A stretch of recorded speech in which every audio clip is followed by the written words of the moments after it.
আরেকজন সদস্য সুজয়ের নামে মিথ্যা মামলার প্রতিবাদে আজকের এই মানববন্ধনের সম্মানিত সভাপতি ছাত্র প্রেস ক্লাবের সভাপতি জনাব আবুল কাসেম সহ সহকর্মী সাংবাদিকবৃন্দ, আসসালামু আলাইকুম।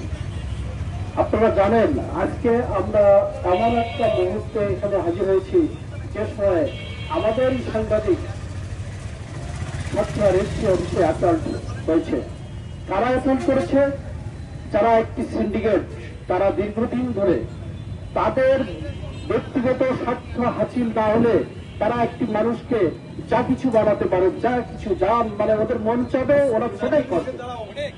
এরা ইতিপূর্বে আমাদের কাছে অনেকেই বলেছেন যে তারা ওখান থেকে প্রতিটা দলিল বাবদ বিভিন্ন খাতে টাকা নেন, এবং শুধু তাই না, সাংবাদিকদের নামেও তারা টাকা ওখান থেকে তোলেন।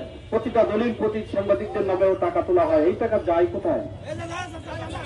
বিয়োগ পয়সা দিয়ে বাকিটা তারা সব কুক্ষিগত করেন। শুধু তাই নয়, আজকে যে যার জন্য মানববন্ধন, যে এই যে জিন্না যে জমিটা নিচ্ছিল, আপনারা শুনলে অবাক হবেন। এই যে বাংলাদেশি নাগরিক, সে তো বাংলাদেশি নাগরিক, পরে ভারতে গেছে আবার আসছে, কিন্তু তার এই যে মানে কারেন্ট এনআইডি কার্ড তৈরি করতে এই সিন্ডিকেটই সহযোগিতা করছিল, এবং তাদের সহযোগিতায় কিন্তু সে বাংলাদেশি এনআইডি কার্ড, নতুন এনআইডি কার্ড যেটা নিয়েছে ডিজিটাল, সেটা কিন্তু তারাই সহযোগিতা করেছিল। কি কারণে? যে তাদের এই জমি তাদের মাধ্যমে তারা রেজিস্ট্রি করবে। যখনই তারা রেজিস্ট্রি করতে পারেনি, তারা তাদের কাছ থেকে রেজিস্ট্রি করেনি, তখনই তারা বিরোধিতা করেছেন। এবং শুধু তাই নয়, আমাদের জিন্নাকে যেভাবে ওখানে মারপিট করেছে, আমি রেজিস্ট্রি অফিসে সাব রেজিস্ট্রার অমায়িক বাবুকে বলবো যে আপনি একজন সরকারি অফিসার, আপনার চত্বরে মারামারি হয়, আপনার চত্বরে সন্ত্রাসী হামলা হয়, আপনি কেন এর ব্যবস্থা নেননি? আপনার তো ভিডিও ফুটেজ আছে, আপনার তো সিসি ক্যামেরা আছে, আপনি সেটা কেন ব্যবস্থা নেননি?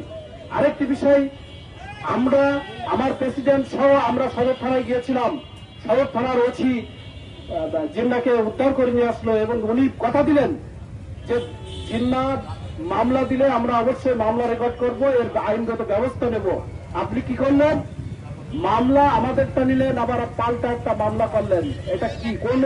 আমরা যখন একটা সামান্য জিডি করতে যাই, তখন আইন দেখার না যে তদন্ত করতে হবে, তদন্ত না করলে জিডি নেব না, এ করবো না, তা করবো না।